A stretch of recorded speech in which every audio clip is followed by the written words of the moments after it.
The man who walked backwards. I noticed him for the first time on a Tuesday. I was sitting in my car at the intersection of Maple and 5th, waiting for the light to change, when I saw a man walking backwards down the sidewalk. Not stumbling, not goofing around.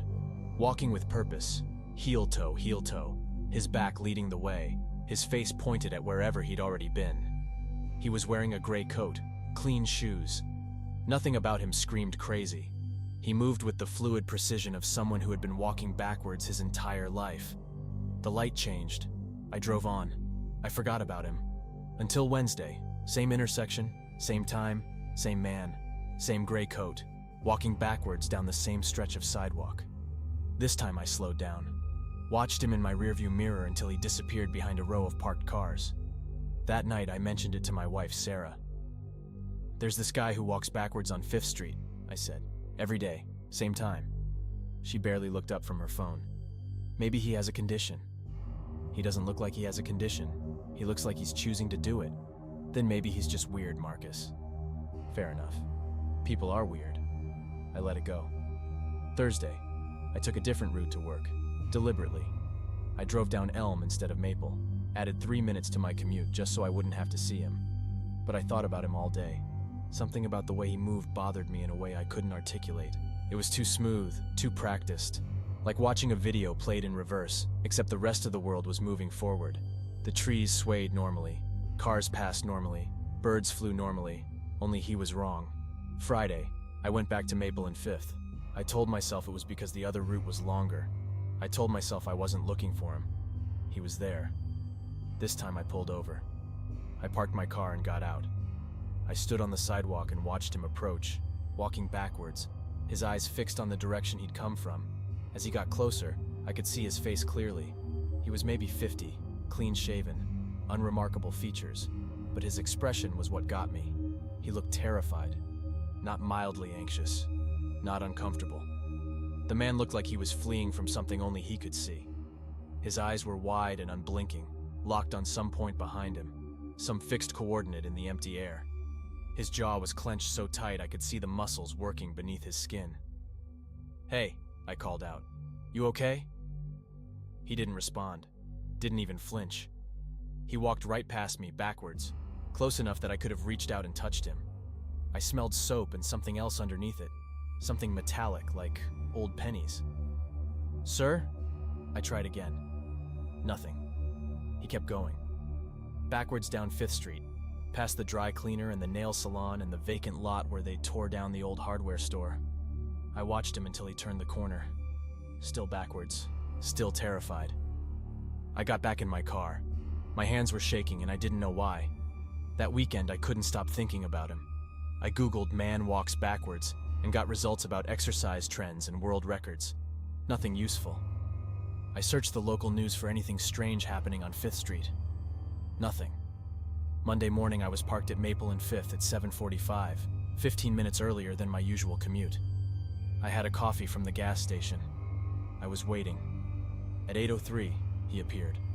He came around the corner of 5th and Oak, walking backwards, same gray coat, same expression of absolute terror. But this time, there was someone else. A woman, walking about 20 feet behind him, also backwards. She was younger, maybe 30. Blonde hair pulled back in a ponytail, business clothes, and the same look on her face. That same wide-eyed, jaw-clenched, frozen scream of a face. She walked with the same impossible smoothness, heel-toe, eyes locked on something behind her that I couldn't see. My coffee went cold in my hand. I watched them both pass me, 20 feet apart. Same pace, same direction, same backwards walk. Neither acknowledged the other, neither acknowledged me, neither acknowledged anything. I called in sick to work. I spent the rest of the day on that sidewalk. I walked up and down 5th Street 3 times. I checked the alley behind the dry cleaner. I looked in every window, every doorway. I was looking for something, anything that might explain what I'd seen. I found nothing. Tuesday there were 4 of them.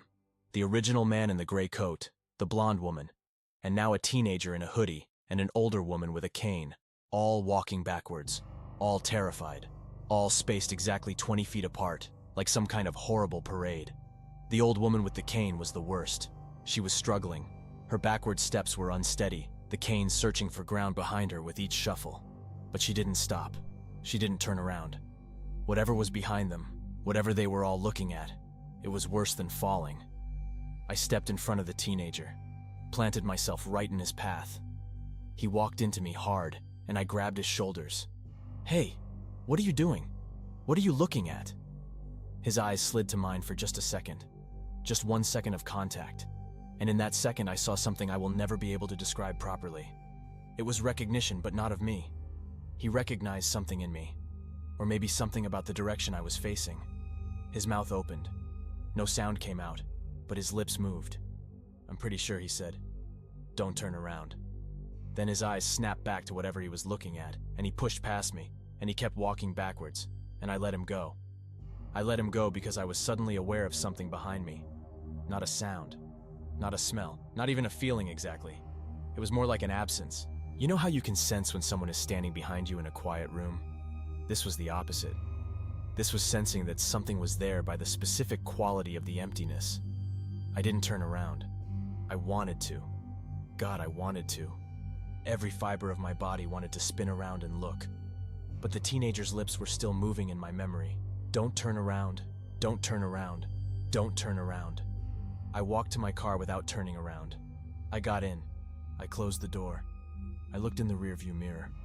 The street behind me was empty. I drove home. I told Sarah everything. She listened this time because something in my face must have been convincing enough. "You need to stop going to that intersection," she said. "I know. I mean it. This is obsessive. It's not healthy. I know. Promise me." I promise. I didn't keep the promise. Wednesday morning, I was back. There were 7 of them now. 7 people, walking backwards down 5th Street. Different ages, different clothes, different lives. All united by that same expression of frozen terror and those same impossibly smooth backward steps. I stood on the sidewalk and watched them pass. I counted them. I looked at their faces, and I noticed something new. They were all looking at the same point, not the same direction, the same point. Their eyes converged on a single spot in the air, somewhere above and behind the last person in the line. As each person passed me, their gaze shifted slightly, tracking this invisible fixed point, like sunflowers following the sun, except the sun was something that made people walk backwards in terror. I tried to triangulate. I tried to figure out where they were all looking. I walked across the street. I stood on a bench. I moved up and down the sidewalk, trying to find the angle, trying to see what they saw. I couldn't find it, but I got closer. At one point, standing on the bench across the street, I was almost in the right position. I could feel it. It was like when you're tuning a radio and you're almost on the station, and you can hear the ghost of the signal underneath the static. I was almost seeing it. There was something there, in that specific spot in the air, something that existed at an angle I couldn't quite achieve. I leaned further, and then one of the backwards walkers, the blonde woman, looked directly at me. Not through me, at me, and she shook her head. Just once. Just a tiny shake. No. I got down from the bench. Thursday, I stayed home. I called in sick again. I sat in the kitchen and stared at the wall and tried to understand what was happening. Sarah found me there at noon. She sat across from me and took my hands. "Marcus, I'm worried about you. I know. You haven't eaten. You haven't slept properly in days. I know. Please talk to someone. A professional. Sarah, if you stood on that street and saw what I saw, you wouldn't need a professional. You'd need answers." She squeezed my hands. "What did you see? Really, specifically?" I told her about the point in the air, about almost seeing it, about the blonde woman shaking her head. Sarah was quiet for a long time. "What do you think would happen," she finally said, "if you did see it?" "I don't know." "What do you think would happen, Marcus?" I looked at her, and I realized I did know. I'd known since Tuesday, since the teenager mouthed those words at me. I think I'd start walking backwards too. Sarah didn't say anything. I think once you see it, you can't look away, and you can't walk toward it.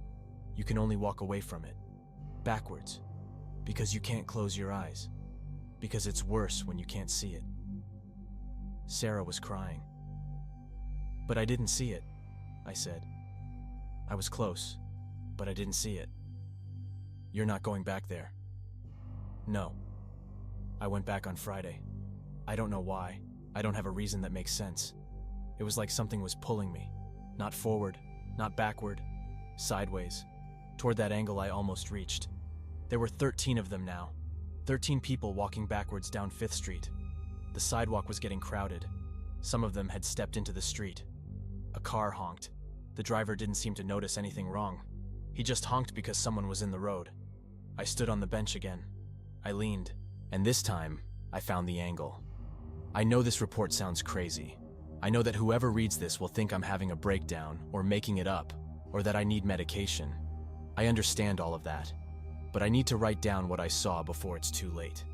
Because the thing about the angle is that once you find it, it's not hard to keep. It's like those magic eye posters from the 90s. You relax your focus and suddenly the hidden image snaps into place and you wonder how you ever couldn't see it. I can see it now. I've been seeing it for 6 hours. It's not what I expected. It's not a monster. It's not a creature. It's not anything you could put a name to. It's more like a wrongness in the fabric of things. A place where the world doesn't quite line up with itself. Imagine a seam in reality, and through the seam, something is looking back. Not looking. That implies eyes. That implies a face. That implies something on the other side with a form you could comprehend. It's more like the seam itself is aware of you. The gap itself is paying attention, and once it notices you noticing it, you understand why they walk backwards. You can't look away. Blinking doesn't help. Closing your eyes doesn't help. It's behind your eyelids too, once you've seen it. The only thing you can do is keep it in front of you. Keep your eyes on it. Watch it watching you, and walk away. Because the one thing you know, the one absolute certainty that fills your entire being from the moment you see it, is that you must not let it get behind you. I'm walking backwards now. I'm walking down 5th Street, backwards, and I'm typing this on my phone. Sarah is calling me. I can hear the phone ringing in my pocket. I can't answer it because I can't look away, and I need both hands to type this. To whoever finds this, don't come to 5th Street. Don't try to find the angle. And if you see people walking backwards, don't try to understand why. Some things exist at angles that humans were never meant to find. And once you find them, you join the parade. I can see 19 of us now, reflected in the shop windows. We're all walking backwards. We'll walk forever, I think.